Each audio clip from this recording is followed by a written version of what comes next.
Confederation Center stage is huge. Our set is this big. We're all squished together on this little island, and it's all vast waters around us. What do? We're all here together. And now they're going to make it work.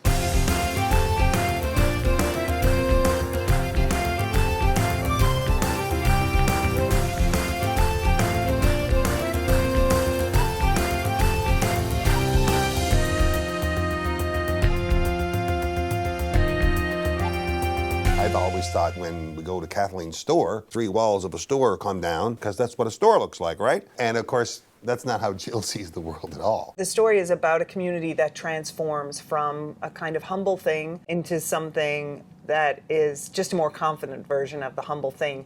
But that's what the sparkle is. Cory Sincennes made the sets. He's quite brilliant. My process is pretty much the same, whether it's a new script or an existing show. I love to take the script, read it, and really understand the characters and the world that they live in. And then I kind of build out from there. There's no sin in the grave that this sinner can't save, and I got a song for you. Listen to the music a lot, so I can really get a feel of the tone of the show and how the show needs to transition and flow and move. I think that's really important, especially in a musical. Chorus, I said, the duck will be singing our Jill and Cory just have this incredible vision and idea about how this could be staged and presented to people. They both look at the world through a brilliantly creative and theatrical lens. We worked together on finding something that could transform. I looked a lot at architecture, textures, the rocks, like just communities through Newfoundland, PEI, New Brunswick, and how they're sort of built up on cliffs and rocks. And so the actual sort of visual look of our show is going to take all of that into consideration. The jagged rock levels with wildflowers mixed in, and the wood textures, the sea air breakdown on everything. We're going to sort of use that in the set. So when you look at it up close, it really has the feel of that as well. And then I kind of distill all of that down into sort of an idea, which I pass on to the director.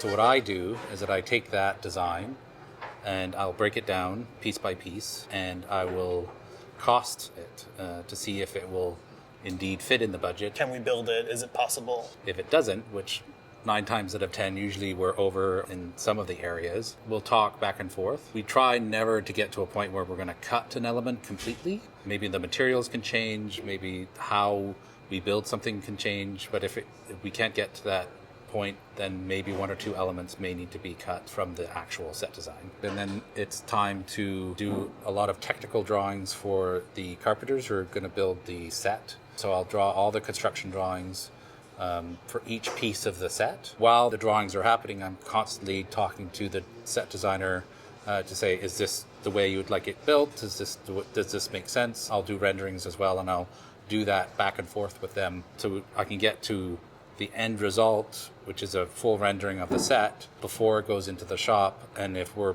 both on the same page and we like what it looks like and it works within the space, then we're ready to give it to the carpenters so that they can build the set. We then start building, and my process then becomes really hands-on and picking colors and textures and fabric and kind of realizing all of these sort of untangible ideas and making them physical on stage.